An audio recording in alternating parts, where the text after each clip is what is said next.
Puasa sunnah ini merupakan terang di alam kubur kita nanti. Yang kedelapan, at-tasqil limizanihi, diberikan keringanan pada timbangan di hari akhirat nanti. Bahwa setelah dibangkitkan dari kubur, setiap kita akan menghadapi perhitungan, akan ditimbang segala macam kebaikan dan segala macam kejahatan yang pernah kita lakukan di dalam kehidupan. Orang yang melaksanakan ibadah puasa sunnah, at-tasqilu limizanihi, diberikan keringanan timbangan hari akhiratnya nanti. Yang kesembilan, an-najah minal bala, diberikan keselamatan dari segala macam bencana. Dan yang ke-10, as-su'ud ala darajatihi, diberikan ketinggian, naik derajatnya, derajat di dunia, lebih-lebih lagi derajat di akhirat nanti. Assalamualaikum warahmatullahi wabarakatuh. Alhamdulillahi rabbil alamin, wa bihi nasta'inu ala umuri dunya waddin. Salatu wassalamu ala ashrafil anbiya wal mursalin, Sayyidina wa maulana Muhammadin wa ala alihi wa sahbihi ajma'in, amma ba'du.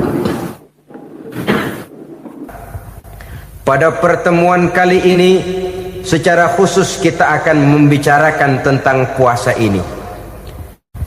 Kita akan mulai dari yang pertama, puasa sunnah. Sebagaimana yang kita maklum, sunnah adalah satu perbuatan yang apabila kita kerjakan berpahala, tapi apabila kita tinggalkan tidak merupakan dosa. Hanya saja ia merupakan barometer dan ukuran daripada orang-orang yang cinta kepada sunnah itu sendiri. Ada banyak jenis puasa sunnah ini.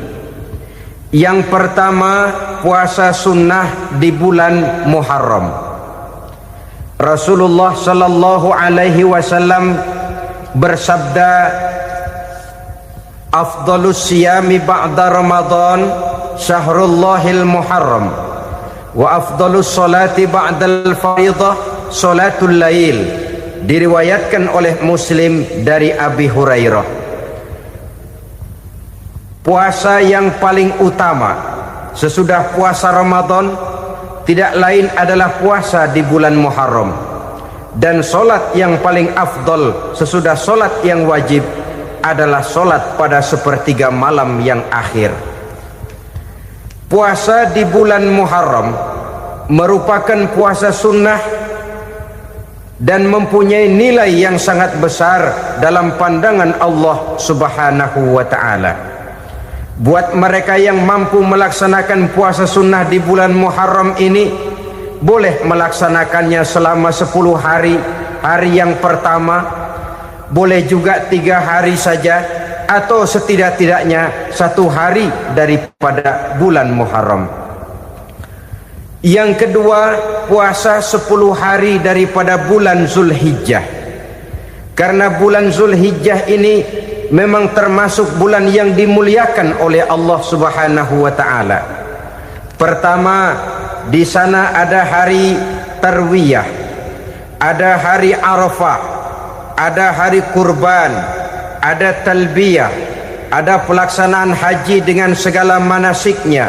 Maka puasa sunnah di bulan Zulhijjah merupakan amalan yang sangat utama dan besar pahalanya dalam pandangan Allah Azza wa Jalla. Sebagian ulama menjelaskan, man shoma hazihil ayyam akramahullahu bi asyri asya'in. Siapa orang yang melaksanakan ibadah puasa sunnah pada hari-hari 10 di bulan Zulhijjah ini, Allah Subhanahu wa ta'ala akan memuliakannya dengan 10 macam perkara. Saudara, ini keuntungannya. Yang pertama, orang yang puasa di hari-hari 10 bulan Zulhijjah diberikan al-barakah fi umrihi, diberikan keberkahan pada umurnya. Setiap kita ingin memperoleh umur yang berkah. Umur yang berkah itu yang bagaimana? Apa yang jumlahnya panjang? Mungkin. Tetapi yang jelas umur yang berkah ini adalah umur yang bisa dipertanggungjawabkan di hadapan Allah Subhanahu wa taala. Artinya umur yang diisi penuh dengan kebajikan, umur yang diisi dengan segala macam kegiatan ibadah, dan umur yang dengan demikian sungguh pun kita sudah mati, jasad terkubur dalam tanah, nama kita akan tetap hidup, dikenal orang oleh karena kebajikan yang kita kerjakan. Saya kira akan lebih merupakan azab ketimbang nikmat kalau orang diberikan umur panjang tapi hanya untuk menumpuk-numpuk dosa saja. Kan lebih baik mana? Umur pendek banyak pahala, umur panjang banyak dosa. Lebih baik mana? Saya yakin yang paling baik tentu umur panjang banyak pahala. Paling sial umur pendek dosa melulu. Sudah diberikan umur pendek tidak seberapa, dosa berlipat ganda. Itu kalau orang kampung bilang tekor namanya. Rugi. Umur pendek hanya untuk menumpuk-numpuk dosa. Boleh jadi kalau umat-umat zaman dulu, saudara, mereka diberikan umur panjang. Nabi Adam, kita tahu Nabi Adam itu 2000 tahun umurnya. Nabi Nuh 950 tahun. Umatnya ya rata-rata segitu itu. Nah, kalau mereka misalnya punya umur 800 tahun, lalu 200 tahun mereka melakukan dosa, kan masih punya restan 600 tahun untuk taubat. Karena umurnya diberikan jatah panjang. Kita ini oleh Allah Subhanahu wa taala, umat Nabi Muhammad ini umurnya pendek-pendek. Kalau nyontoh Nabi 63 tahun saja. Kalau diberikan 70 tahun umur kita sekarang, itu sudah dapat jatah lebih 7 tahun. Alhamdulillah bahwa Allah memberikan saat-saat, waktu-waktu, tempat-tempat yang punya nilai istimewa, sehingga umur yang pendek ini bisa bernilai panjang, nilai ibadahnya bisa bernilai pahala seperti umat yang berumur panjang dahulu itu. Karena itu manfaatkan umur dengan baik, dan salah satu keberkahan daripada umur akan datang dengan melaksanakan ibadah puasa sunnah. Ini yang pertama. Yang kedua, az-ziyadatu fi malihi, diberikan tambahan hartanya, menjadi orang kaya. Kaya apa? Kaya hati setidak-tidaknya. Karena dengan tekun dan rajin melaksanakan ibadah puasa, yang segera tertanam dalam jiwa seseorang merasakan cukup di dalam kehidupan. Itulah dia orang yang paling kaya, orang yang hidupnya paling cukup. Kalau orang sudah merasa cukup dalam hidupnya, maka itulah dia orang yang kaya. Saudara-saudara kaum muslimin rahimakumullah, puasa sunnah memberikan tambahan harta, usahanya berkembang, dengan demikian membawa keberkahan, hartanya makin bertambah, akan menunjang ibadahnya kepada Allah, lebih memantapkan dan membawa ketenangan dalam hidupnya. Itu termasuk berkahnya melaksanakan puasa sunnah itu.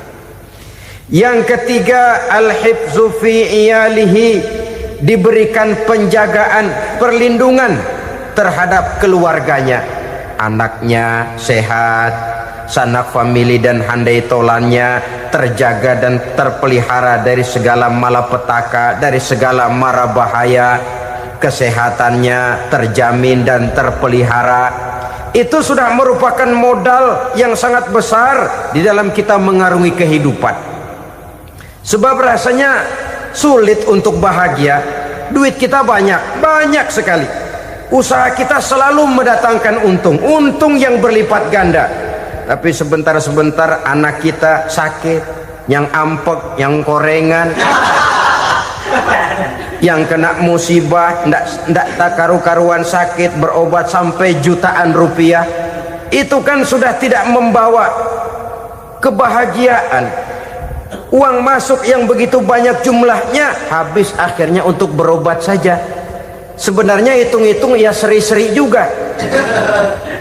Usaha berhasil, duit banyak, habis untuk berobat.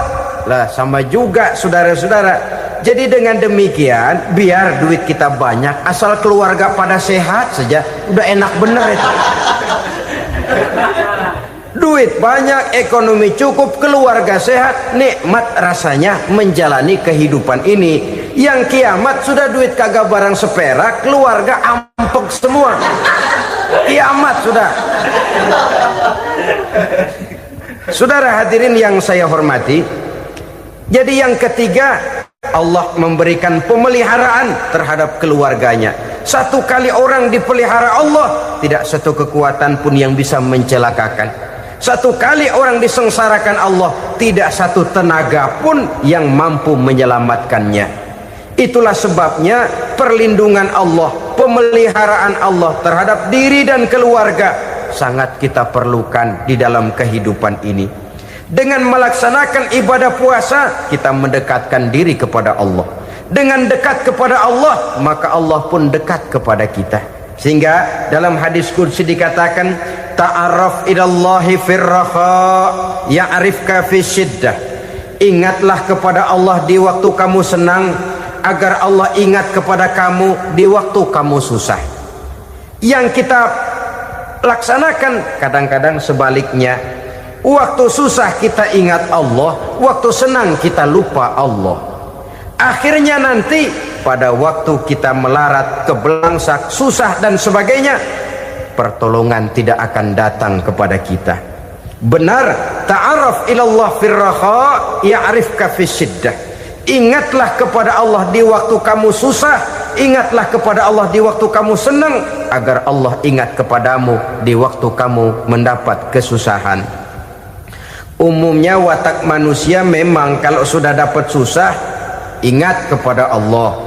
Waktu duduk, waktu berbaring, sambil tidur, dalam segala keadaan Allah disebutnya, Allah dimintakan pertolongannya. Tapi dikala dia berada pada posisi di atas angin, merasa senang, bahagia, Allah terlupakan. Saudara-saudara kaum muslimin, itu yang ketiga. Yang keempat, at-takfiru li sayyiatihi. Orang yang melaksanakan puasa sunnah itu diampuni segala dosa dan kesalahan yang telah dilakukannya. Dan yang kelima, at-tad'ifu li hasanatihi, diberikan balasan yang berlipat ganda dari segala kebaikan yang dikerjakannya. Satu berbalas 7, 7 bisa berbalas 10, 10 masih berbalas 100, masih ditambah dengan wallahu yudha'ifu liman yasha. Allah melipat gandakan pahala orang-orang yang dikehendakinya. Maka carilah satu kebaikan yang apabila kita kerjakan, dosa akan dihapus dan nilai pahalanya menjadi berlipat ganda. Satu kali kita bekerja, 2-3 bisa kita raih dan kita jangkau. Yang keenam, orang yang melaksanakan puasa sunnah di bulan Zulhijjah, at-tashil li sakarati mautihi, diberikan kemudahan pada saat menghadapi sakaratul maut. Maut a mysterious problem. Dia adalah pintu yang setiap orang pasti akan memasukinya. Bahwa mati adalah mati, itu semua kita tahu. Tapi hakikat orang pada saat menghadapi mati itu kan berbeda-beda. Ada yang matinya itu gampang sekali, persis orang tidur saja, tidak nampak gelisah, tidak bikin susah yang hidup, tidak gelimpangan di tempat tidur, persis seperti orang mau tidur saja. Ada yang sulit sekali menghadapi sakaratul maut, gelimpangan di tempat tidur, bikin bingung orang yang nunggu. Kadang-kadang seperti kerbau digorok lehernya. Saudara-saudara, sulit menghadapi sakaratul maut. Oleh karena itu Rasulullah sallallahu alaihi wasallam sering beliau itu kalau berdoa membaca Allahumma hawin alayya fi sakaratil maut, ya Allah, mudahkan saya di dalam menghadapi sakaratul maut. Rasulullah saja, saudara, orang yang ibadahnya paling banyak, orang yang hatinya paling bersih, orang yang akhlaknya paling luhur, masih berdoa semacam ini. Mohon dimudahkan oleh Allah agar mudah menghadapi sakaratul maut. Apalagi kita, terus terang kita ini paling-paling kelas muhtalid, bangsa ama pahla mau ama dosa doyan. Lebih perlu lagi menghadapi sakaratul maut, sehingga apabila malaikat maut datang menjemput nyawa kita, dimudahkan, jangan dibikin sulit, supaya mudah. Jadilah orang baik-baik. Biasanya kalau banyak yang mati, malaikat maut juga kali main-mainin dulu tuh orang, kutak-katik, ditakut-takutin dan segala macam. Saudara hadirin yang saya hormati, maka menghadapi sakaratul maut ini merupakan kunci. Apakah seseorang bisa husnul khatimah atau bisa su'ul khatimah? Salah satu jalan untuk memudahkan diri menghadapi sakaratul maut, melaksanakan puasa sunnah di bulan Zulhijjah ini. Yang ketujuh, ad-diya'u li zulumati qabrihi, diberikan terang di alam kuburnya. Kubur, saudara tahu, saudara tentu sering lihat orang dimasukkan ke liang lahat, ditutup dengan papan, dinding ari kata kita di kampung, lalu diuruk lagi dengan tanah.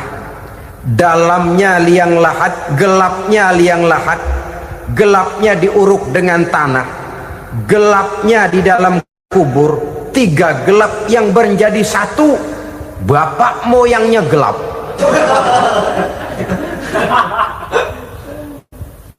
Puasa sunnah ini merupakan terang di alam kubur kita nanti. Yang kedelapan, at-tasqil limizanihi, diberikan keringanan pada timbangan di hari akhirat nanti. Bahwa setelah dibangkitkan dari kubur, setiap kita akan menghadapi perhitungan, akan ditimbang segala macam kebaikan dan segala macam kejahatan yang pernah kita lakukan di dalam kehidupan. Orang yang melaksanakan ibadah puasa sunnah, at-tasqilu limizanihi, diberikan keringanan timbangan hari akhiratnya nanti. Yang kesembilan, an-najah minal bala, diberikan keselamatan dari segala macam bencana. Dan yang ke-10, as-su'ud ala darajatihi, diberikan ketinggian, naik derajatnya, derajat di dunia, lebih-lebih lagi derajat di akhirat nanti. Ini keutamaan yang diberikan Allah Subhanahu wa ta'ala kepada mereka yang melaksanakan ibadah puasa 10 hari di bulan Zulhijjah, menurut penjelasan sebagian dari para ulama kita. Jadi setelah puasa Muharram ada lagi puasa Zulhijjah. Kemudian puasa sunnah yang ketiga, puasa sunnah pada hari Senin dan hari Kamis. Apa sumber hukumnya? Diriwayatkan oleh Imam Muslim dari Abi Qatadah, Rasulullah Shallallahu Alaihi Wasallam ditanya tentang puasa pada hari Senin. Kenapa Rasul melakukan itu? Beliau menjawab, zalika yaumu wulidtu fihi wa yaumu bu'istu au unzila alayya fihi. Hari Senin itu adalah hari di mana aku dilahirkan dan hari di mana aku dibangkitkan. Wahyu pertama turun kepadaku pun pada hari itu. Maka sunnah melaksanakan puasa pada hari itu. Adapun hari Kamis, ada hadis yang diriwayatkan oleh Imam Turmuzi dari Abi Hurairah, Nabi bersabda, tu'radul a'malu yaumul isnaini wal khamisi fa uhibbu ay yu'rada amali wa ana sha'im. Disetor amal setiap manusia pada hari Senin dan pada hari Kamis. Maka aku ingin, kata Nabi, agar pada saat amalku disetor itu aku sedang puasa. Jadi malaikat itu menurut riwayat ini mencatat dan menyetorkan catatan amalan seseorang pada hari Senin, hari Kamis. Tiap hari Senin amalan kita disetor oleh malaikat. Catatan terakhir tentu yang sedang kita kerjakan, sehingga yang masuk daftar, saya tinggalkan orang ini, dia sedang puasa, karena naik catatan amalnya pada hari Senin. Kamis diangkat lagi, catatan paling akhir, saya tinggalkan orang ini, dia sedang puasa. Itu makna fa uhibbu ayyurada amali wa ana shaim. Aku senang kalau pada saat amalku disetor, catatan paling akhir aku lagi puasa. Satu keistimewaan. Alangkah celaka tiap amalan disetor kita sedang berbuat jahat. Senin, Kemis, teler, mabok, judi.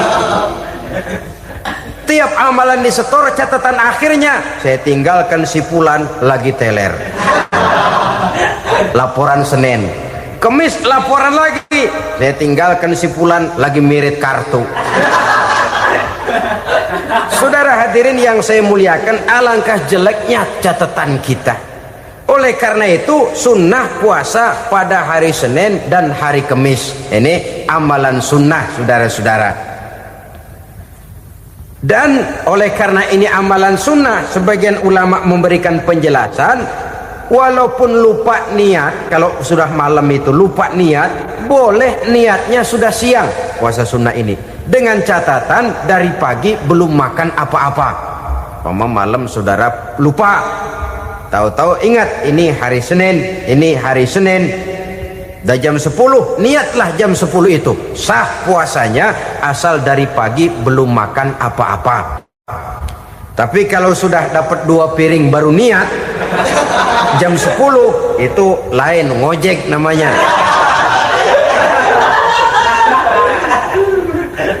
Jadi puasa sunnah yang ketiga, puasa pada hari Senin dan hari Kamis. Yang keempat, puasa jenis sunnah yang keempat, puasa 6 hari di bulan Syawal. Diriwayatkan oleh Imam Muslim dari Abi Ayyub bahwa Nabi bersabda, "Man shoma Ramadhana summa atba'ahu sittan min Syawal kana kasyamid dahri." Barang siapa yang berpuasa di bulan Ramadan kemudian diikutinya dengan 6 hari di bulan Syawal, maka dia seolah-olah seperti orang yang berpuasa 1 abad lamanya. Allahu Akbar. Demikian besar keuntungannya. 6 hari di bulan Syawal sama dengan orang yang berpuasa 1 abad lamanya.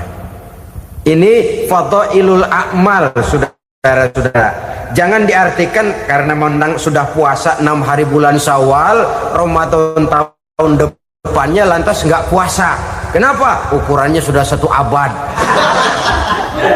Bukan itu pengertiannya. Ini mendorong orang memberikan ganjaran pahala yang sedemikian besar. 6 hari setelah Ramadan, artinya di bulan Syawal. Tidak pada hari pertama Syawal karena haram hukumnya berpuasa pada hari fitri itu. 6 hari di bulan Syawal. Tinggal lihat yang mampunya saja. Boleh berurutan, boleh tidak berselang-seling, boleh, asal saja jumlahnya 6 hari selama masih bulan Syawal itu. Hari ini 3 hari lagi, 4 hari lagi, diselang-seling atau berurutan, itu juga lebih baik. Puasa sunnah 6 hari daripada bulan Syawal. Kemudian yang kelima, puasa sunnah 3 hari pada setiap bulan. 3 hari pada setiap bulan. Diriwayatkan oleh Imam Bukhari dan Muslim dari Abi Hurairah. Abi Hurairah bercerita, "Ausani khalili sallallahu alaihi wasallam bisalasin." Kekasih saya Rasulullah berwasiat kepada saya, memesankan benar-benar kepada saya untuk melaksanakan 3 amalan yang terpuji. Pertama, siyamu salasati ayyamin min kulli syahrin. Puasa 3 hari dalam setiap bulan. Ini wasiat yang pertama. 3 hari pada setiap bulan. Tidak peduli bulan apa saja. Dalam artian ya bulan menurut perhitungan Islam ya. Muharram, Safar, Rabiul Awal, Rabiul Tsani, Jumadal Ula, Jumadil Akhir, Rajab, Sya'ban, Ramadan, Syawal, Zulqa'dah, Zulhijjah dan selanjutnya. 3 hari pada setiap bulan. Tanggalnya tanggal berapa saja. Lebih utama pada yang disebut Yaumul Bil, yaitu hari-hari di mana bulan menunjukkan purnama. Tanggal 13, tanggal 14 dan tanggal 15 pada setiap bulannya itu disunahkan melaksanakan puasa. Itu wasiat pertama, puasa 3 hari pada setiap bulan. Wasiat yang kedua, warok'atai duha, melaksanakan sholat duha sekurang-kurangnya 2 rakaat. Itu wasiat yang dipesankan benar kepada saya, kata Abi Hurairah. Pertama, puasa 3 hari pada setiap bulan. Yang kedua, usahakan jangan meninggalkan 2 rakaat minimal daripada sembahyang duha. Kita tahu sembahyang duha itu sembahyang sunnah di waktu pagi seketika matahari naik sepenggalahan. Sekurang-kurangnya 2 rakaat, sebanyak-banyaknya 8 rakaat. Di antara fadilah atau keutamaan daripada sholat duha ini yaitu menyangkut masalah rezeki dan usaha. Kemudian wasiat yang ketiga, wa an utira qabla an anama. Beliau sangat berwasiat kepada saya untuk sholat witir sebelum tidur. Artinya sholat malam sebagai amalan sunnah di dalam kehidupan kita. Jadi saudara-saudara, dalam hidup ini kita akan selalu berbentur dengan keperluan. Kalau pada satu saat kita sudah sampai kepada tahap berpikir ini keperluan saya, tentu hal-hal semacam ini akan kita kerjakan. Kita belum tergerak melaksanakan ini semua oleh karena barangkali kita merasa belum memerlukannya. Karena itu marilah kita berusaha di samping melaksanakan puasa yang wajib juga melaksanakan puasa yang sunnah di dalam kehidupan kita. Ini jenis puasa-puasa yang sunnah. Kemudian yang kedua, ada macam puasa yang disebut puasa nazar. Hukum pelaksanaannya wajib apabila nazarnya sudah terwujud. Puasa nazar, puasa yang dikaitkan dengan suatu persoalan. Umpamanya, kalau saya lulus ujian, saya akan puasa 1 minggu lamanya. Begitu ujiannya ternyata lulus, dia wajib bayar nazarnya. Puasa 7 hari, tidak lagi sunnah tapi wajib karena dia nazarkan. Asal saja tidak sah nazar kepada yang makruh apalagi kepada yang haram. Umpamanya nazar kalau tembus 6 nomor mau puasa 3 hari. Itu nazar semacam itu bukan saja tidak sah tapi haram hukumnya. Tidak boleh nazar kepada yang makruh apalagi kepada yang haram. Jadi apabila maksud yang sudah kita niatkan tercapai, wajiblah nazar itu dibayar, yaitu kalau nazarnya sunnah melaksanakan ibadah puasa. Saudara-saudara kaum muslimin rahimakumullah. Jenis puasa yang ketiga kita kenal dengan puasa wajib. Dan ini kita laksanakan pada bulan suci Ramadan. Tentang teknis pelaksanaan ibadah puasa di bulan Ramadan sudah pernah saya bicarakan pada pertemuan tentang Ramadan dan Idul Fitri. Pada kesempatan ini saya hanya ingin mengajak bahwa di dalam melaksanakan ibadah puasa Ramadan ini, marilah kita mengadakan evaluasi. Kenapa demikian?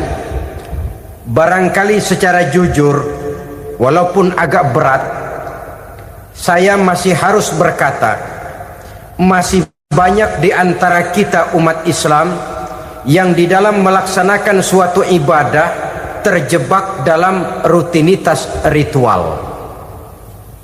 Apa itu rutinitas ritual? Itu bahasa susah.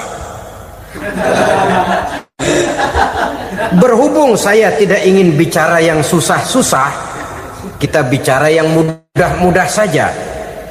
Maksud saya, banyak di antara kita umat Islam yang di dalam melaksanakan suatu ibadah itu hanya dengan prinsip asal sekadar gugur kewajiban saja.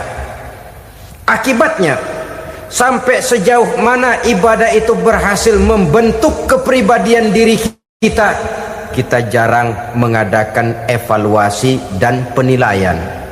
Salat yang penting gugur kewajiban. Puasa yang penting sudah gugur kewajiban. Haji yang penting sudah gugur kewajiban. Maka jangan heran kalau itu yang jadi prinsip, ibadah lantas tidak punya dampak dalam membentuk kepribadian diri. Banyak orang yang rajin sholat tapi munkarnya jalan terus. Sampai kadang-kadang kita bingung, yang sembahyang dia, yang nyolong dia. Puasanya kelihatannya tekun tapi tidak punya kepekaan sosial. Sama yatim piatu bersifat masa bodoh, sama fakir miskin malah gemes. Tidak lantas tumbuh kepekaan sosial walaupun dia sudah ikut merasakan tidak enaknya lapar dan haus. Ada juga yang sudah haji 4-5 kali mondar-mandir Jakarta Mekah, tapi gaya hidupnya tetap seperti katak di kolong tempurung, picik, sempit pandangan, dangkal hati, tidak terbuka walaupun sudah melihat Islam dalam skala internasional. Yang dia lihat, yang dia saksikan, yang dia pandang tidak sanggup menggugah dan menggubah jiwanya, tidak bisa mewarnai pandangan hidupnya. Inilah akibatnya kalau ibadah hanya dikerjakan dengan prinsip asal sekadar gugur kewajiban. Hasilnya yaitu tadi, hajinya cuma menang topi putih sama serban. Sholatnya cuma prinsip asal gugur kewajiban. Begitu juga puasanya, begitu juga zakatnya dan ibadah-ibadah lainnya. Bukan tanpa satu maksud. Jikalau Allah Subhanahu wa ta'ala memerintahkan kita melaksanakan ibadah puasa di bulan suci Ramadan, bahkan maksud itu sangat pada penghujung ayat yang memerintahkan kita puasa. Ya ayyuhalladzina amanu kutiba alaikumus syiyam kama kutiba alal ladzina min qablikum la'allakum tattaqun. Orang yang beriman diwajibkan atas kamu berpuasa, telah diwajibkan juga kepada orang-orang yang sebelum kamu, la'allakum tattaqun, agar kamu dengan puasa itu menjadi manusia yang bertakwa kepada Allah Subhanahu wa ta'ala. Dengan kata lain, berhasil atau tidak puasa Ramadan kita ini akan nampak takwa kita meningkat atau tidak setelah kita melaksanakan ibadah puasa. Sehingga kalau orang mengatakan Ramadan itu merupakan month of training, bulan latihan, keluar latihan tentu harus semakin naik dan baik gaya kehidupan kita. Jadi tujuan utama daripada pelaksanaan ibadah puasa adalah untuk membentuk manusia yang bertakwa. Nah, takwa itu kata Imam Qushairi hurufnya ada 4. Ta, qaf, wawu, ya. Masing-masing huruf ini simbol dari pribadi orang yang bertakwa, bina dan dibentuk oleh pelaksanaan puasanya. Mari kita lihat. Huruf ta adalah lambang dari sifat tawadhu, rendah hati. Orang yang bertakwa, orang yang tidak mempunyai sifat sombong. Puasa menanamkan kita kesadaran terhadap kelemahan, terhadap keterbatasan, terhadap segala ketidakmampuan yang kita miliki. Ya Allah, baru sehari nggak kena makan, nggak kena minum, sudah begini lemesnya. Puasa memang, kalau pagi orang masih sehat, masih terdorong oleh sahur, siang masih lumayan, tapi zuhur ke atas biasanya mulai sikap lemah manusiawi, keterbatasan kekuatan biologis itu mulai nampak. Dari sini tanam satu kesadaran, kalau begitu apa yang mau disembuhkan di hadapan Allah? Kaya, siapa sih orang paling kaya? Ilmu, siapa sih orang paling pintar? Pangkat, siapa sih orang paling tinggi jabatannya? Dari sifat semacam ini lahir introspeksi, rasa mawas diri, timbul sifat tawaduknya, rendah hatinya, tidak melonjak menjadi angkuh dan sombong lantaran sedikit kemampuan dan kekuatan yang dimilikinya.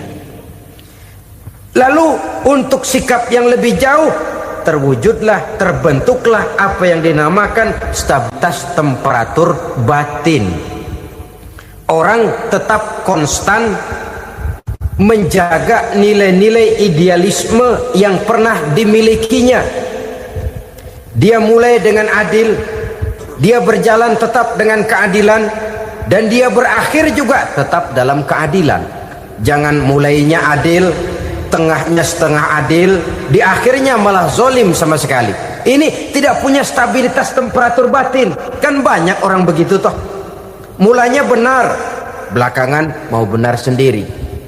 Mulanya sudah rela berkorban buat kepentingan orang banyak, belakangan malah selalu mengorbankan kepentingan orang banyak. Waktu di bawah rajin baca ayat kursi, dapat kursi lupa ayat. Stabilitas temperatur batin, tertipu oleh perasaan seolah-olah situasi dan kondisi sudah serba memungkinkan, sudah serba menguntungkan. Orang yang dibentuk pribadinya oleh pelaksanaan ibadah puasa, dia sadar apapun keberhasilannya, apapun kedudukannya, apapun nilai kekayaannya, itu cuma sebagian kecil sekali dari apa yang ada pada zat Allah Subhanahu wa ta'ala. Hati tidak takabur, sesuai dengan namanya takabur dari kalimat takabbaro ya takabbaru, membesar-besarkan diri. Orang yang suka membesar-besarkan diri, orang yang tidak yakin bahwa dirinya orang besar, lalu dibesar-besarkan dirinya. Sebenarnya itu sudah satu sikap di mana dia tidak percaya kepada diri sendiri. Dirinya sebenarnya bukan apa-apa, cuma ingin dianggap besar, lalu dibesar-besarkan. Takabbur namanya. Puasa sekali lagi melatih kita menanamkan kesadaran akan kelemahan dan keterbatasan kita sebagai makhluk. Itu sikap tawadu.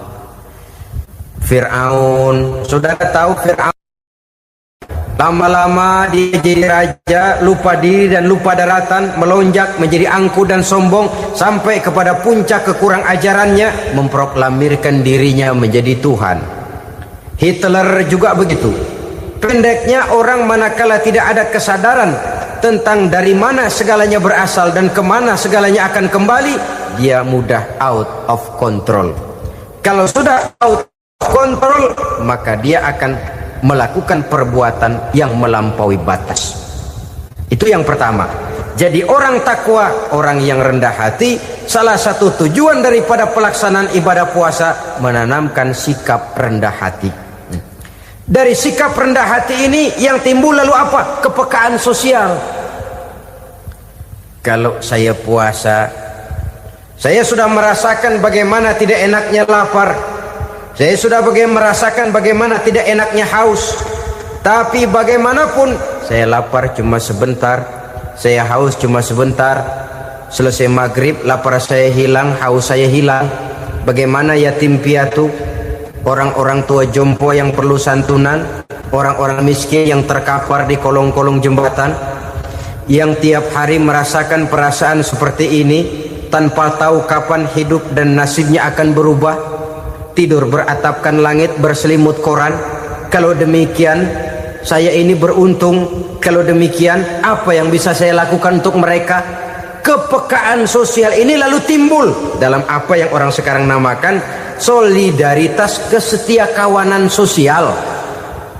Hidup tidak hanya untuk kepentingan diri dan perutnya sendiri saja, tapi mau menolong, mau membantu orang yang memang memerlukan bantuan dan pertolongan itu sendiri. Jangan setelah tahu lapar tidak enak, haus tidak enak, tapi kita tidak mau tenggang rasa, tidak mau timbang rasa. Begini loh tidak enaknya lapar, begini loh tidak enaknya haus. Ini terjadi pada diri saya masih mampu, masih berbuka puasa. Bagaimana yang tiap hari merasakan seperti ini? Tidak Ramadan, tidak Syawal, tidak Zulqa'dah, tidak Zulhijjah, selalu kelaparan dan kehausan. Dari sana timbul kepekaan sosial. Lalu lahirlah sikap pemurah, dermawan, mau menoleh ke kiri dan ke kanan. Bahkan Al-Quran itu sampai mengancam betul. Ara'aital ladzi yukadzibu bid-din fadzalika allazi yad'ul yatim wa la mendustakan agama. Islam mendustakan Islam. Salat dia tapi mendustakan salat. Puasa dia tapi mendustakan puasa. Siapa mereka itu? Fadzalika allazi yad'ul yatim. Merekalah orang-orang yang meninggalkan anak-anak yatim. Wala yahuddu ala ta'amil miskin, dan tidak pernah memberi pertolongan, tidak memerintahkan memberi makan kepada fakir miskin, walaupun dia berada pada posisi dan kondisi yang memang dia mampu. Nah, kalau dia tidak mampu itu lain soal. Dia mampu, dia tahu, dan dia diam saja, itu termasuk yukadzibu biddin, orang-orang yang mendustakan agama. Berlindung kita kepada Allah, jangan sampai termasuk ke dalam kelompok itu. Yang kedua saudara, huruf takwa itu qaf. Qaf adalah lambang dari sifat qanaah. Qanaah artinya merasa cukup. Puasa melatih kita untuk bersikap cukup dalam hidup. Kalau kita perturutkan menjelang saat berbuka, menunggu waktu berbuka, istilah orang di Jawa Barat ngabuburit katanya, kita menunggu saat berbuka, segalanya saja ingin kita beli, segalanya saja ingin kita minum, semuanya saja ingin kita makan, sebab nafsu sudah begitu berupa. Perut sudah sedemikian lapar, kerongkong sudah sedemikian haus, rasanya semuanya saja ingin kita telan. Tapi tahukah kita bahwa setelah maghrib berbunyi, berapa banyak yang kita makan, berapa banyak yang kita minum? Sesuaikah dengan keinginan kita tadi siang? Tadi siang semuanya ingin kita makan, tadi siang semuanya ingin kita minum. Setelah berbuka, berapa banyak yang kita makan, berapa banyak yang kita minum? Itulah kehidupan. Segalanya ingin kita kuasai, segalanya ingin kita punyai, tapi berapa sih yang benar-benar kita perlukan? Maka orang kaya adalah orang yang hidupnya cukup. Orang miskin hakikat yang selalu merasa kurang. Bagaimanapun besar rumah, banyak uang kita, berpuluh kendaraan kita, kalau hidup selalu merasa kurang, itu artinya kita masih miskin. Maka jikalau ingin menjadi orang kaya, kuncinya hakikatnya cuma satu, hati kita merasa cukup dengan yang diberikan Allah, bersyukur atas segala nikmatnya, dan dengan syukur itu, nikmat itu akan ditambah oleh Allah Subhanahu wa ta'ala. Puasa menimbulkan sifat qanaah, dan qanaah adalah watak daripada orang-orang yang bertakwa kepada Allah Subhanahu wa ta'ala. Persis seperti orang minum air laut, makin diminum makin haus, makin diminum makin kering tenggorokan. Begitulah orang berhadapan dengan materi. Tadinya dia akan senang kalau dia merasa punya tanah ratusan hektar. Sudah ratusan hektar tidak cukup, ngelamun lagi, alangkah nikmatnya kalau bisa beli gunung. Gunung dibeli, sudah punya gunung, lihat laut, aduh kalau laut juga bisa dibeli, beli lagi laut. Sudah punya laut, lihat ke atas langit, ada yang jual apa enggak ya?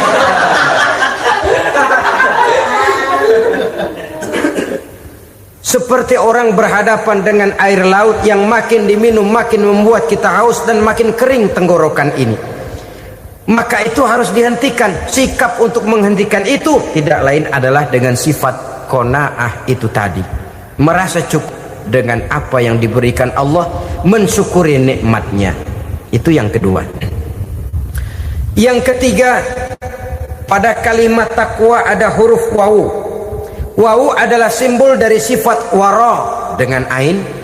Wara, orang yang terpelihara dirinya baik dari yang syubhat, lebih-lebih dari yang haram.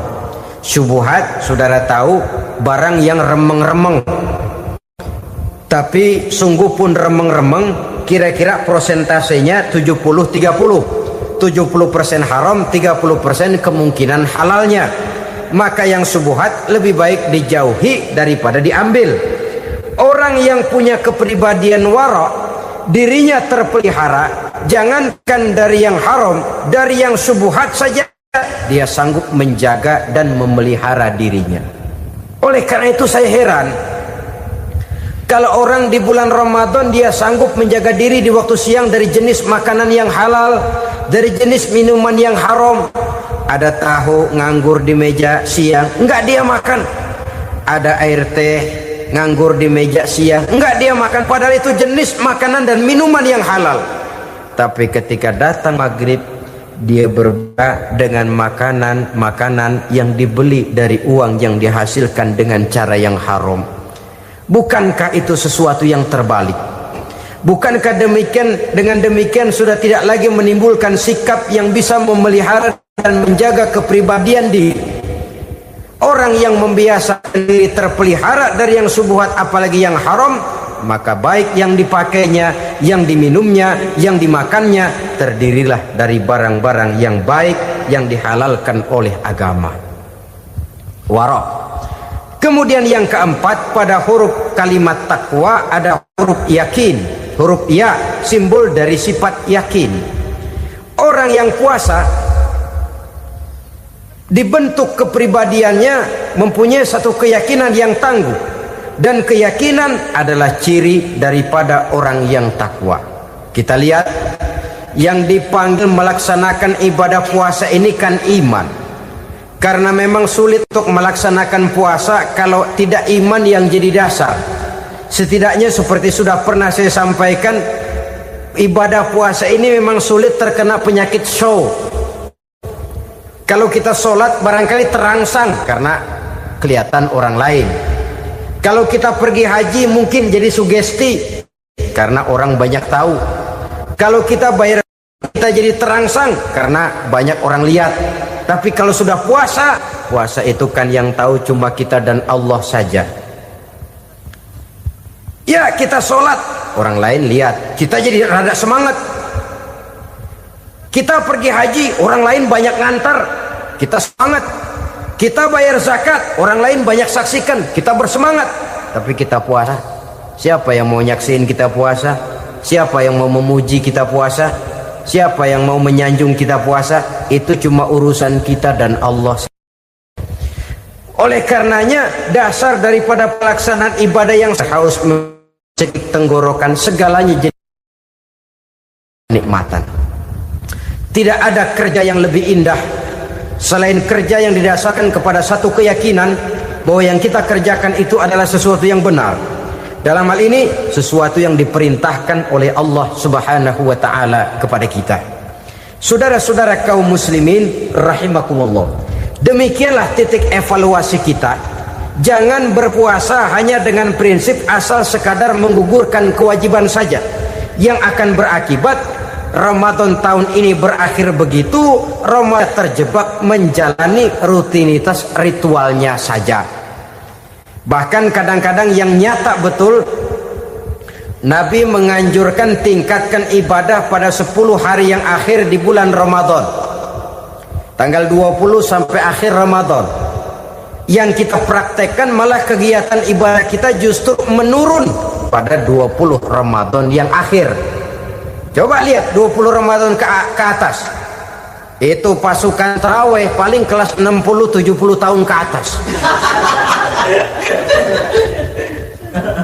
Kemana yang lain sudah berpikir menghadapi lebaran, berpikir pulang mudik, berpikir macam-macam. Akibatnya konsentrasi ibadah lalu buyar. Dianjurkan Rasul tingkatkan ibadah pada 10 hari yang terakhir. Kita malah makin ke akhir makin lancip.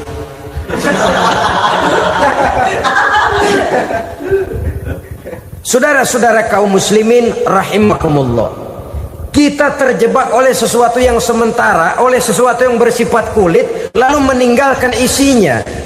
Padahal jikalau kita tidak mengisi Ramadan dengan kegiatan ibadah, berarti kita tidak keluar dari Ramadan dengan jiwa yang baru yang sudah ditempa oleh pengalaman ibadah di bulan Ramadan. Artinya kita tidak kembali kepada fitrah, kesucian seperti saat kita dilahirkan. Lalu kalau kita tidak kembali kepada fitrah, apa yang mau kita rayakan pada Idul Fitri itu? Di mana letak kegembiraan kita? Di mana letak kebahagiaan hati? Kembalikah kita kepada fitrah? Tidak. Benarkah puasa yang kita kerjakan? Kelihatannya juga tidak. Adakah dampak dari pelaksanaan ibadah dalam pribadi kita? Tidak. Kadang-kadang Ramadan selesai malah teriak merdeka.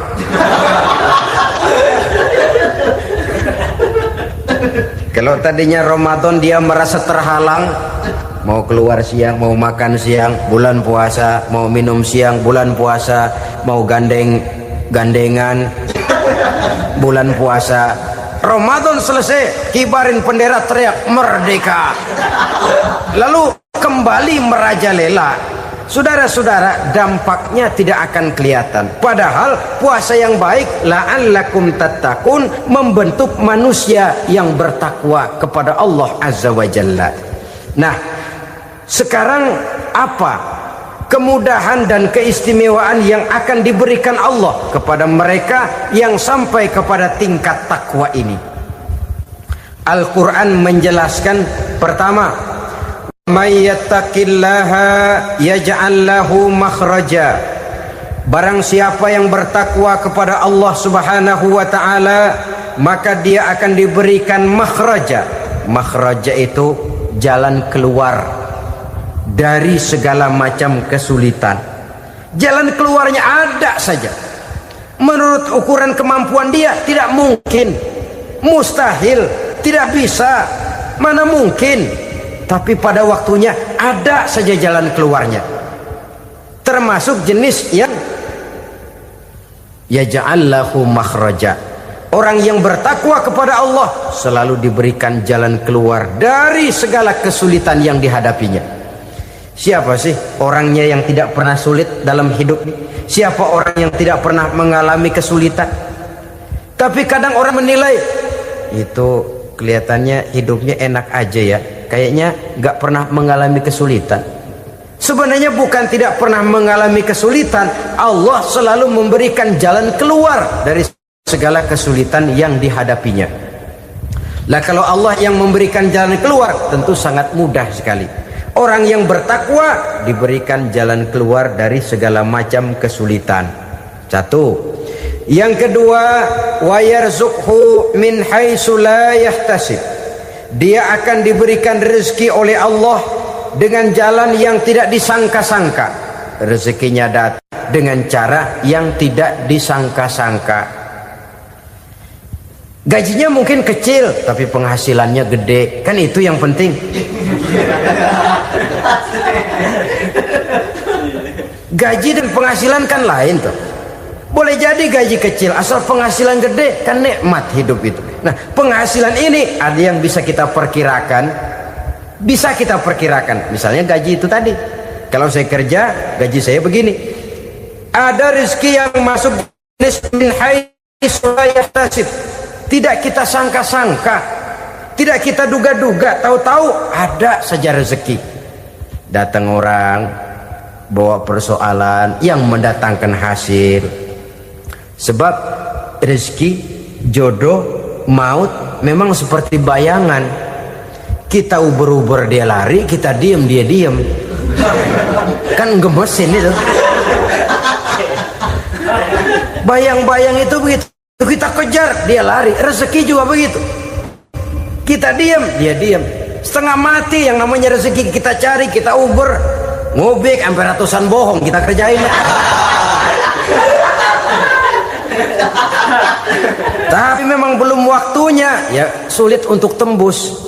Tapi kadang-kadang giliran kita nongkrong di rumah, datang orang bawain rezeki. Itulah yang namanya rezeki. Tapi ini untuk orang yang bertakwa.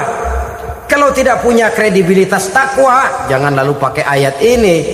Diberikan Allah dengan rezeki dengan jalan yang tidak disangka. Kan ada ayatnya dah, kita mah manteng aja di rumah dah. Ntar juga tuh rezeki datang. Ini fasilitas yang diberikan kepada orang yang wa may yattaqillah, bertakwa kepada Allah, yarzuqhu min haitsu la yahtasib, diberikan rezeki dengan cara yang tidak disangka-sangkanya. Maka kadar ketakwaan jangan membuat kita buruk sangka. Tuh orang ya nggak kemana-mana, duitnya ada aja. Kalau dia takwa, Allah berikan jalan keluar. Yang lantas ngelihat kiai orangnya ahli ibadah, ilmunya tinggi, akhlaknya luar biasa, takwanya tinggi, rezekinya lancar, lalu husnuzon nih kiai nggak kemana-mana, duitnya banyak, miara tuyul kali ini. Itu termasuk jaminan Allah yang masuk kategori min haitsu la yahtasib. Yang ketiga, yaj'al lahu min amrihi yusra, dimudahkan segala urusannya, dimudahkan segala urusannya. Kemudian yang keempat, yukaffir anhu sayyiatihi wa yu'azzim lahu ajra, diampuni segala kesalahannya dan dibesarkan pahala kebaikan yang dikerjakannya. Maka mudah-mudahan puasa yang kita kerjakan mengantarkan kita kepada ketakwaan kepada Allah, dan takwa membuka janji Allah kepada kita di dalam kehidupan ini. Inilah saya percaya kepada sesuatu yang saya mengerti, sesuatu yang boleh dipelajari sejak TK sampai perguruan tinggi, sejak anak-anak sampai kakek nenek. Saya bukan percaya kepada sesuatu yang saya tidak mengerti tapi yang harus saya percaya. Saya justru percaya kepada sesuatu yang memang saya mengerti. Saudara-saudara, demikianlah bahwa Tuhan dalam Islam adalah Tuhan yang terbuka, rasional, boleh dipelajari sejak kakek-kakek sampai anak-anak, sejak TK sampai kepada perguruan tinggi. Lalu yang kedua, masih menurut kata dia, saya adalah pengagum Amerika, dia bilang. Sebagai penegak hak-hak asasi manusia, sebagai pahlawan demokrasi yang pagi-pagi sudah mencanangkan di dalam dia punya Declaration of Independence bahwa semua manusia dilahirkan sama, all men are created equal. Saya kagum dengan itu. Sampai pada satu saat, menurut cerita dia, saya berada di New York, saya mau masuk sebuah restoran, saya tertegun ketika saya akan masuk. Di pintu restoran itu tertulis white only, white only, hanya melayani kulit putih. Artinya sing kulite ireng minggir. Saya gelo, saya nelongso, bahasa Inggrisnya. Katanya all men are created equal, semua manusia dilahirkan sama. Lah ini kok tegel-tegele, kok sampai hati bikin tulisan hanya melayani kulit putih. Sampai saya melihat dalam Islam ini betapa si kulit putih dan si kulit hitam duduk saling berdampingan. Masjid menjadi simbol semangat kebersamaan mereka. Siapapun masuk masjid, buka sepatu. Di sana mereka menghadap ke arah yang sama, menyembah Allah Tuhan yang sama, mengikuti cara Rasul yang sama, melakukan gerak yang sama, membaca bacaan yang sama, dengan bahasa yang sama. Persaudaraan seperti inilah yang lama saya dambakan. Ini kenapa saya memilih Islam. Saudara-saudara kaum muslimin, saya ingin menggunakan cerita ini sebagai pengantar bahwa salah satu misi Islam memang membebaskan manusia dari ras diskriminasi. Nabi menyatakan, innallaha la yanzuru ila suwarikum wa amwalikum, walakin yanzuru ila qulubikum wa a'malikum. Sungguh Allah tidak melihat tampangmu, Allah tidak melihat potonganmu, Allah juga tidak melihat hartamu. Yang Allah lihat adalah hati dan amal perbuatanmu. Islam membebaskan manusia dari ras diskriminasi. Dari manapun orang datang, apapun warna kulitnya, dari suku apapun ia dilahirkan, akidah mengikatnya dalam satu persaudaraan yang mesra, persaudaraan Islam. Nilai manusia dengan demikian bergantung kepada ketakwaannya. Takwa, seperti kita tahu, adalah bahasa Quran yang sudah menjadi bahasa kita. Sedemikian sering kalimat ini dipakai, sampai-sampai ia mengalami pergeseran dari arti yang sebenarnya. Takwa, sejauh yang kita baca dari peninggalan para ulama kita, mempunyai konotasi imtithalul awamir wajtinabun nawahi, melaksanakan seluruh yang diperintah Allah dan meninggalkan semua yang dilarangnya. Apa perbedaan prinsipnya? Kalau melaksanakan perintah itu sesuai dengan kemampuan, tapi menjauhi larangan itu mutlak. Enak kalau ada ayat jauhilah larangan Allah semampu kamu, enak. Yang semampu kita itu melaksanakan perintah, tapi kalau sudah meninggalkan larangan mutlak, jauhi, tinggalkan. Disitulah nilai ketakwaan seseorang. Ini kan enggak, karena takwa digunakan oleh semua orang, akhirnya artinya bergeser. Semua ngomong takwa. Pejabat kalau dilantik bertakwa, bertakwa, bertakwa, sampai membleh bertakwa. Setelah pelantikan mata takwa ngalor, dia ngidul. Harus dikembalikan kepada pengertian asalnya. Takwa itu adalah komitmen seseorang kepada perintah Allah dan komitmen meninggalkan yang dilarangnya sesuai dengan kemampuan. Di situ nilai manusia dalam pandangan Allah. Yang tadi Nabi katakan, Allah nggak lihat potongan kita, Allah nggak lihat harta kita. Yang Allah lihat adalah hati dan amal perbuatan, dan itulah takwa itu. Maha benar Allah dengan firman-Nya yang menyatakan, inna akramakum indallahi atqakum. Yang paling mulia di antara kamu dalam pandangan Allah adalah orang yang paling bertakwa kepadanya. Sering sekali sekarang ini kalimat agama digunakan untuk maksud yang tidak sama dengan maksud agama. Ya contoh kalimat takwa ini. Atau misalnya kita baca iklan, telah berpulang ke rahmatullah dengan tenang. Kalau dengan tenangnya sih boleh dah, mana ada orang mati kelojotan. Tenang. Tapi ke rahmatullah. Rahmatullah itu kan artinya kasih sayang Allah. Kasih sayang Allah itu kan surga. Kalau bajingan mati, enggak ke rahmatullah pulangnya. Kalau mau jujur mestinya telah pulang ke neraka. Kalau mau jujur, kalau mau pakai bahasa netral sopan, telah berpulang. Begitu sajalah. Pulang kemana? Ya sesuai dengan amalan dia.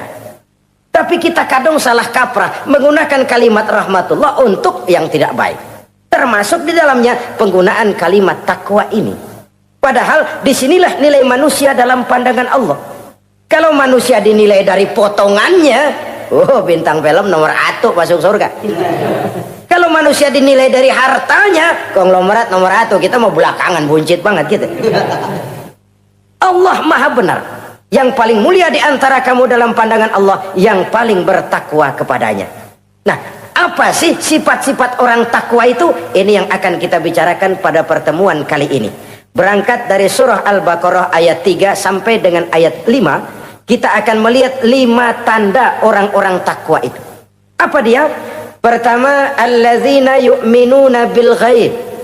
Orang yang bertakwa adalah orang yang beriman kepada hal-hal yang gaib. Kita tahu bahwa yang ada ini kan cuma 2 saja pada hakikatnya. Pertama Allah, dan yang kedua alam. Allah adalah apa yang selain alam. Yang selain alam itu ya Allah namanya. Allah itu bukan alam, dan alam bukannya Allah. Allah disebut Khalik, alam disebut makhluk. Kemudian alam ini kan ada 2 macam. Ada alam nyata, ada alam gaib. Ada alam syahadah, ada alam gaib. Alam nyata kita sebut dengan alam fisika, dan alam gaib kita namakan dengan alam metafisika. Termasuk dalam alam gaib ini kita wajib beriman. Akhirat, alam gaib, kita percaya akhirat itu ada. Alam kubur, alam gaib, kita yakini keberadaannya. Malaikat, alam gaib. Jin, alam gaib. Setan, genderuwo, memedi, kuntilanak, tuyul. Kita percaya kepada iblis, percaya bahwa iblis itu ada. Kita percaya kepada malaikat, percaya bahwa malaikat itu ada. Dan kepercayaan ini sudah nature. Kalau kita lihat dalam dunia animisme, Orang dahulu menyembah pohon sebenarnya kan karena dia percaya bahwa pohon punya kekuatan. Kekuatan itu yang disembah untuk mengharap manfaatnya atau terhindar dari bahaya yang bisa ditimbulkannya. Orang menyembah api karena percaya di balik api itu ada kekuatan. Orang menyembah lautan begitu, orang menyembah gunung begitu. Nah, Islam mengarahkan ini kepada hal-hal yang lebih konkret. Percaya kepada alam gaib. Bahwa di balik alam nyata ini ada alam yang tidak nyata. Apakah itu namanya akhirat, alam barzah, malaikat, jin, itu semua termasuk di dalam alam yang gaib. Orang yang bertakwa, alladzina yu'minuna bil gaib. Dia percaya kepada yang gaib-gaib itu. Percaya tentang adanya. Bukan percaya kepada iblis, lalu ngikutin si iblis, bukan. Kita percaya yang namanya iblis itu ada. Setan itu ada, jin itu ada, malaikat itu ada, alam kubur itu ada. Sebagai makhluk yang diciptakan oleh Allah dan Allah sebagai khalik. Baik alam syahadat, baik alam gaib, penciptanya tetap Allah Subhanahu wa ta'ala. Allah menciptakan siang, Allah ciptakan malam, Allah ciptakan yang baik, Allah ciptakan yang tidak baik. Apa perlunya? Ada manfaatnya untuk keseimbangan dalam alam ini. Manusia kan diberikan kebebasan bahwa segala sesuatu sudah ditentukan Allah memang, tapi kan tidak diberitahukan ke kita. Alam naj'al lahu 'ainaini wa lisana wa syafatain. Bukankah kami berikan kamu dua mata, dua telinga, lidah? Bukankah kami berikan kamu kemampuan untuk berpikir? Kami berikan tunjukkan dua jalan yang baik, yang tidak baik. Kira-kira, manusia, ini jalan kebaikan, akhirnya akan sampai ke surga. Ini jalan kejahatan, akhirnya akan sampai ke neraka. Silakan kamu memilih. Agar kamu tidak salah pilih, kami berikan otak. Kami turunkan Rasul, kami turunkan wahyu, kami turunkan agama.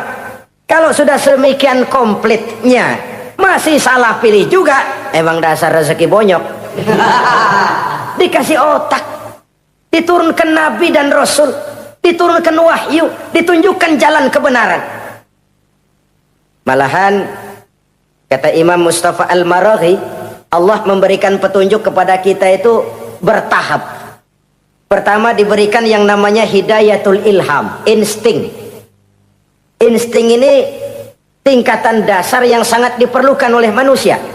Kita bisa lapar, kita bisa sedih, kita bisa gembira, kita bisa nangis, kita bisa ketawa. Nggak ada yang ngajarin. Belum pernah saya melihat ada kursus ketawa, belum pernah. Belum pernah ada akademi pertangisan, nggak ada. Itu insting yang kita bawa sejak lahir. Dan anehnya ketawa tiap orang nggak sama, nangis tiap orang nggak sama. Itu insting. Bayangin kalau gitu itu nggak ada. Kita nggak bisa sedih, nggak bisa gembira, kita nggak bisa ketawa, nggak bisa nangis. Polos hidup ini, kayak boneka.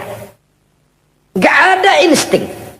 Nah, ini juga diberikan kepada binatang. Binatang kan cuma instingnya insting rendah. Binatang marah bisa marah. Tapi perasaan mulia binatang nggak punya. Kepengen dipuji, kan kagak ada binatang. Dia cuma punya perasaan-perasaan rendah. Marah, pengen tahu kebo kita sodok, marah dia. Perasaan rendah, lapar, binatang punya. Kenyang, binatang punya. Tapi perasaan tinggi, binatang nggak punya. Kepengen hidup lebih baik, nggak ada. Kepengen hidup terhormat, nggak ada. Senang kalau dipuji, nggak ada. Coba dah kebo kita puji habis-habisan, diam aja dia. Waduh, lu bukan main, hebat bener. Ya tetap aja kebo. Atau kita caci maki, nggak bakal dia marah. Ini perasaan tinggi, ingin lebih baik, ingin lebih terhormat, senang kalau dipuji, marah kalau dicaci.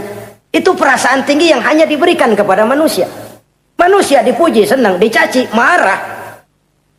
Orang kita puji walaupun wah kamu hebat bener, walaupun dia bilang ah kamu bisa aja, tapi kupingnya tetap aja mekar. Senang kalau dipuji. Insting yang rendah diberikan juga kepada binatang, tapi bukan insting yang tinggi. Ini petunjuk pertama. Dengan itu kita punya perasaan dasar untuk mengagumi, untuk sedih, untuk gembira dan sebagainya.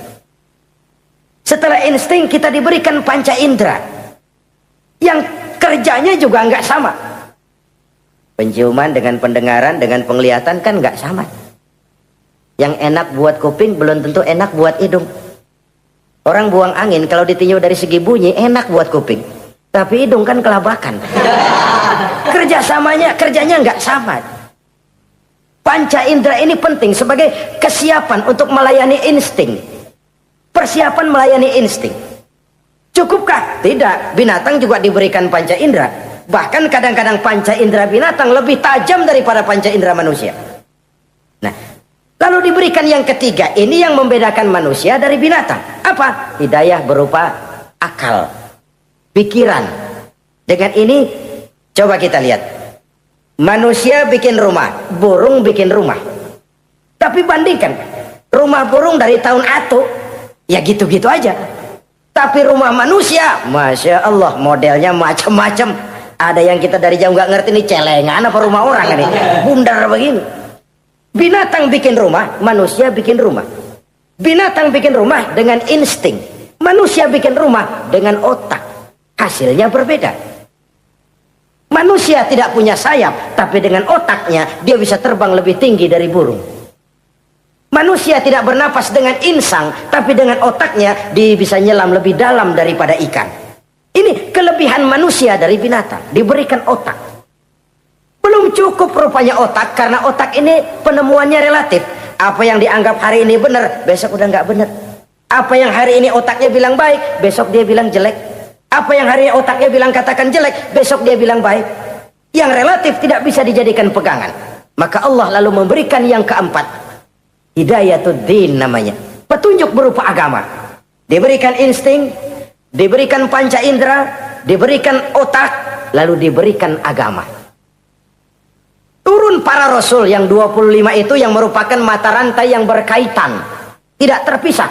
Misi samawi, semuanya sama bersumber dari Allah yang satu itu.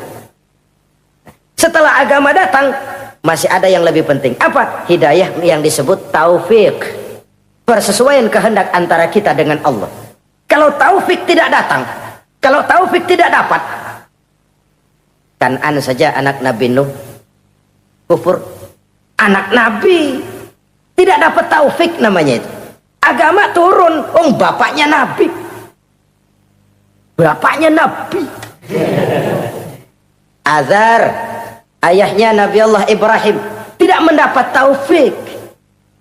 Lalu Abu Jahal, Abu Lahab, pamannya Nabi, tidak mendapat taufik. Lalu istrinya Nabi Lut tidak mendapat taufik.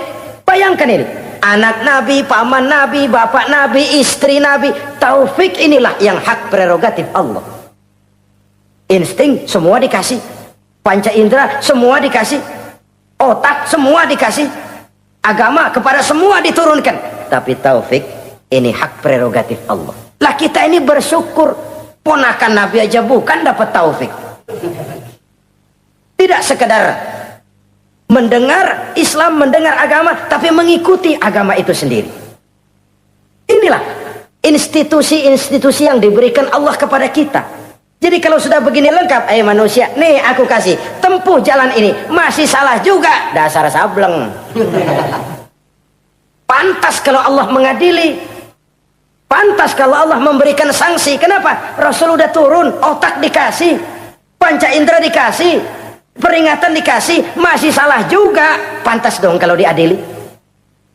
Kecuali kalau Allah nggak nurunin apa-apa, hidup dah selagu-lagu lu sono, mau guling mau gupak terserah deh. Kalau begitu lalu ada pengadilan, nggak adil. Ini institusinya lengkap kok. Pantas kalau Allah mengadakan pengadilan di akhirat. Pantas kalau Allah meminta kita pertanggungan jawab komplit begini rupa. Nah, termasuk di dalamnya kita percaya kepada yang gaib ini. Bahwa ada yang tidak nyata di balik yang nyata ini. Ada yang kita percaya kebaikannya, ada yang kita percaya sekedar percaya saja. Kayak setan, iblis, kita percaya adanya, tapi kan nggak wajib ngikutin. Termasuk mempelajari ilmu-ilmunya setan, ilmu-ilmunya iblis. Tenung, santet, nujum-nujuman, ramal-ramalan, itu kan ilmu-ilmunya setan, ilmu-ilmunya iblis. Belajar saja pun jangan, belajar saja pun nggak boleh, apalagi sampai mengamalkannya. Karena tatkala kita belajar apalagi mengamalkan, kita sudah bersekutu dengan setan dan iblis. Na'udzubillah summa na'udzubillah. Ini yang pertama. Jadi orang yang bertakwa itu sifatnya yang pertama, dia percaya kepada yang gaib. Di balik yang nyata ada yang tidak nyata. Lah, saudara-saudara, jangankan yang alam seperti ini ya, alam kubur, alam akhirat, masih di alam nyata ini saja ada sesuatu yang hanya kita bisa rasakan tapi nggak bisa kita lihat, nggak bisa kita pegang. Contohnya angin, ada tuh, kita rasain tapi kan nggak bisa kita pegang. Bentuknya bagaimana kita nggak tahu. Wah, merah pak, kenapa? Buktinya dikerok. Itu mah merah kerokan, bukan warna angin merah. Sesuatu yang ada tapi hanya bisa kita rasakan. Pedas, makan cabai pedas. Pedas itu ada, tapi kan abstrak. Mana sih pedasnya? Nggak bisa kita pegang, nggak bisa kita lihat, tapi kita rasain. Oh, itu yang hijau mah cabai, mang. Pedasnya mana pedasnya? Sesuatu yang cuma ada rasa, tanpa bentuk, tanpa bisa kita jamah. Ini satu langkah untuk mengantar kita memahami yang gaib, yang masih dalam alam nyata saja. Ada sesuatu yang kita cuma merasakan adanya, tapi kita nggak bisa lihat, kita nggak bisa pegang. Makanya ada orang tanya, Pak, itu kalau orang mati dibacain Fatihah di sono apa pahalanya nyampe tuh? Saya jawab, kalau ente nggak percaya mati dulu dah. Mati dulu, bacain Fatihah, tungguin di sono. Kalau nggak nyampe balik lagi kemari. Long bagaimana hal-hal yang kayak begitu? Wong sholat saja kita nggak tahu sholat kita diterima atau tidak oleh Allah. Kita puasa, kita hanya melaksanakan. Allah mau terima apa tidak kita nggak tahu. Itu yang nyata-nyata, apalagi sudah berkaitan dengan hal-hal yang gaib. Ini sifat yang pertama, orang yang bertakwa, alladzina yu'minuna bil ghaib, dia percaya kepada yang gaib. Alam kubur itu ada, alam akhirat ada, malaikat ada, jin ada, surga ada, neraka ada, dan lain sebagainya. Satu. Yang kedua, orang yang bertakwa itu wa yuqimunas shalah. Setelah percaya kepada yang gaib, mereka juga mendirikan sholat. Nah, mari kita lihat ayatnya. Selalu yang berkaitan dengan sholat itu kalimatnya yuqimunas sholat, mendirikan sholat, bukan mengerjakan. Gak ada ayat i'malis sholat, if'alis sholat, kerjakan sholat, gak ada.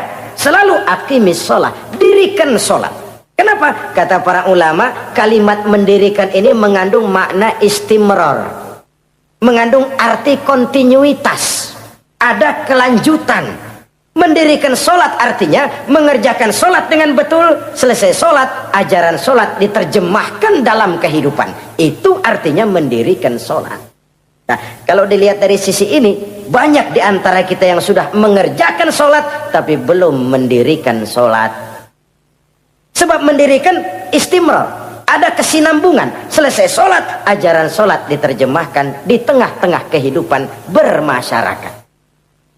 Sehingga sholatnya punya refleksi, sholatnya punya bias dalam membentuk kepribadian dirinya. Ini kadang-kadang rancu, yang sembahyang dia, yang nyolong dia, yang baca Quran dia, yang fitnah orang dia, yang sedekah dia, yang nyolong dia juga. Ansip bingung bagaimana mutusinnya. Kalau mendirikan sholat mengandung arti kesinambungan, selesai sholat, ajaran sholat diterjemahkan dalam kehidupan. Apa? Banyak tentunya. Misalnya sholat melahirkan sikap rendah hati, melahirkan keikhlasan, melahirkan sifat jujur, melahirkan sifat disiplin, dan lain sebagainya. Dan itu diterjemahkan dalam kehidupan. Kita lihat, ini anggota badan kita yang paling terhormat kan kepala. Kalau bercanda sama teman, dipegang tangan, kita masih senyum. Dipegang kaki kita masih senyum. Tapi kalau pala dikeplakin, jengkel bukan main. Kenapa? Al-Mukarram itu adanya di sini, otak, di kepala. Tapi kepala yang kita hormati ini, ketika sujud di hadapan Allah, sama rendahnya dengan telapak kaki kita. Allahu Akbar. Yang besar cuma Allah. Manusia, kepala sama rendah dengan telapak kaki. Kesadaran ini membias, selesai sholat, kembali ke masyarakat, sombongnya hilang. Apalagi ikhlas. Sholat itu kan lillahi ta'ala. Orang mau puji apa tidak, enggak soal. Orang mau bilang ini, mau bilang itu, soal lain. Yang penting ini saya kerjakan lillahi ta'ala, karena Allah saja, bukan karena yang lain. Disiplin. Sehari semalam 5 kali kita lapor kepada Sang Maha Komandan. Bagaimana tidak akan tercegah dari perbuatan yang keji dan munkar? Seorang prajurit saja, kalau sehari semalam 5 kali dia lapor kepada komandannya, saya yakin dia tidak akan sempat melaporkan yang tidak baik. Pantas kalau Al-Quran memberikan jaminan, solat mampu mencegah manusia dari perbuatan yang keji dan munkar. Masih ada yang tanya, Pak, katanya sembahyang mencegah orang berbuat jahat. Iya, teman saya kok sembahyang nyolong ayam. Bagus, sembahyang nyolong ayam. Coba nggak sembahyang, nyolong motor. Gedean lagi yang dicolong. Dan sebenarnya itu bukan jawaban, itu cuma logika saja. Yang benar adalah solatnya belum berfungsi. Dia baru mengerjakan solat, belum mendirikan solat. Inilah yang kalau kita jujur mau bicara, inilah problem kita sekarang ini. Mengislamkan orang Islam. Bagaimana dari mengerjakan solat kita menjadi mendirikan solat. Agar solat itu membuahkan hasil berupa pembentukan kepribadian di tengah-tengah kehidupan sosial kemasyarakatan. Kalau tidak, ya sekedar terjebak kepada rutinitas. Pergi haji begitu, pulang haji bikin gila. Masuk Ramadan begitu, selesai Ramadan ya tetap begitu. Ibadah tidak memberikan bias dalam pembentukan pribadi. Itulah sebabnya digunakan kalimat yuqimunas sholat, mendirikan sholat, yang mengandung arti berkesinambungan. Selesai sholat, jiwa dan semangat, ajaran dan filsafat sholat diterjemahkannya dalam kehidupan sehari-hari. Saudara-saudara kaum muslimin rahimakumullah, sifat yang ketiga dari orang takwa adalah wa mimma razaqnahum yunfiqun. Mereka menginfakkan sebagian dari rezeki yang diberikan Allah kepada mereka. Rizki, menurut definisi yang diberikan para ulama kita, ar-rizku bimakna al-ata hissiyan kana au ma'nawiyan. Rizki adalah pemberian, baik yang abstrak maupun yang konkret. Selama ini kita sering mengartikan rizki hanya dalam bentuk uang, sehingga rizki kita dibatasi oleh pengertian kita sendiri. Padahal tidak cuma uang, ilmu adalah rizki. Jabatan dan kedudukan adalah rizki. Otoritas dan wibawa juga rizki. Anak, istri, suami juga rizki. Ketika ayat ini mengatakan wa mimma razaqnahum yunfiqun, mereka menginfakkan sebagian dari rizki. Yang dimaksud di sini adalah rizki yang konkret dalam bentuk materi, uang, benda dan lain sebagainya. Orang yang bertakwa sadar benar, dari Allah rezeki datang, ke jalan Allah rezeki dibelanjakan. Semakin kita rajin membelanjakan rezeki di jalan Allah, biasanya akan semakin mengalir rezeki dari Allah. Semakin bakhil kita, kadang-kadang rezeki juga malas deketin kita. Yang keempat, orang yang bertakwa itu alladzina yu'minuna bima unzila ilaika wa ma unzila min qablik. Mereka beriman, mereka percaya kepada apa yang diturunkan terhadap Muhammad, yaitu Al-Quran, wa ma unzila min qablika, dan apa yang telah diturunkan sebelum kamu, yaitu Taurat, Zabur dan Injil. Orang yang takwa percaya bahwa Allah dahulu telah menurunkan Taurat kepada Musa, Allah telah menurunkan Zabur kepada Nabi Daud, Allah telah menurunkan Injil kepada Nabi Isa. Percaya sekadar percaya, tidak wajib mengamalkan ajarannya. Kita percaya Taurat itu kitabnya Allah, Injil dahulu yang diturunkan kepada Nabi Isa kitab Allah, Zabur kitab Allah. Percaya sekadar percaya, bukan percaya kemudian mengamalkan, bukan. Karena dengan turunnya Al-Quran, maka seluruh kitab-kitab terdahulu sudah tercakup di dalam Al-Quran. Orang yang bertakwa percaya kepada apa yang diturunkan terhadap Nabi Muhammad. Apa itu? Al-Quranul Karim. Bagaimana kepercayaan kita kepada Al-Quran? Bahwa dia kitab suci yang isi dan redaksinya langsung dari Allah, yang kita membacanya beribadah, mengerti atau tidak mengerti artinya. Akan lebih baik setelah bisa membaca, mengerti, kemudian mengamalkannya dalam kehidupan kita. Saudara-saudara, kalau kita adakan konteks ini di mana-mana, modernisasi, globalisasi, kemajuan sering membawa pergeseran nilai. Dulu, ini zaman dulu ya, waktu listrik belum masuk desa, kita rasakan betul kalau masuk kampung berasa banyak orang Islam, padahal rumah pakai lampu templok, lampu tempel, paling banter patroma. Tapi kita masuk kampung berasa kok banyak orang Islam. Kenapa? Suara Al-Quran kedengaran dari rumah-rumah. Kenapa? Ada anak-anak muda lagi latihan baca barzanji. Kenapa? Ada patayat, santri-santri wanita lagi baca solawatan. Kenapa? Nenek-nenek lagi ngapalin sifat 20 sembari nyisik.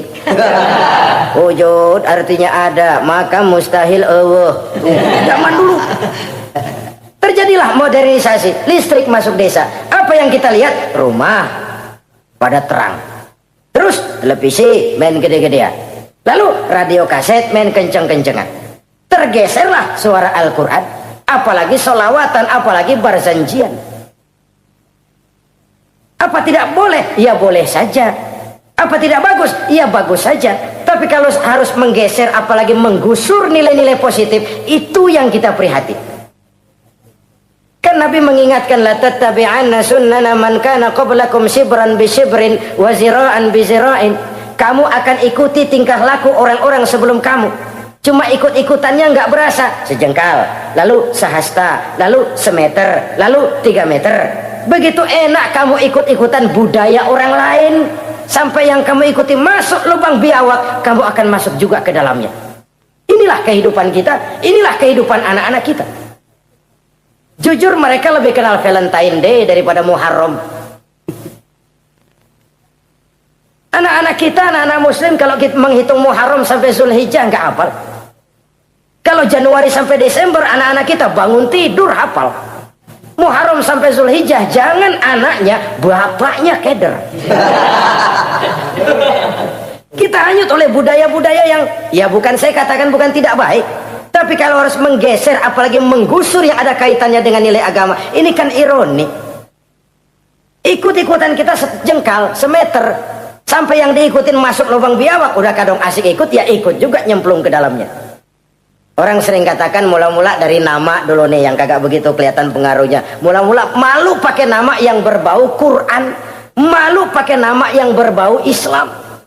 Dari nama nanti dia pindah ke pakaian, dari pakaian dia pindah ke pergaulan. Kalau sudah pindah ke pergaulan, dikhawatirkan pindah agama pun nggak terasa.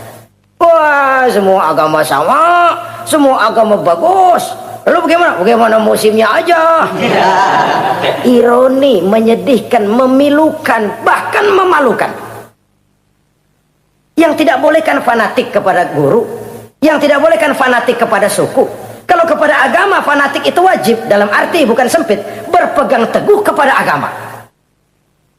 Satu sikap yang wajar, bahwa penganut suatu agama menganggap cuma agamanya yang benar.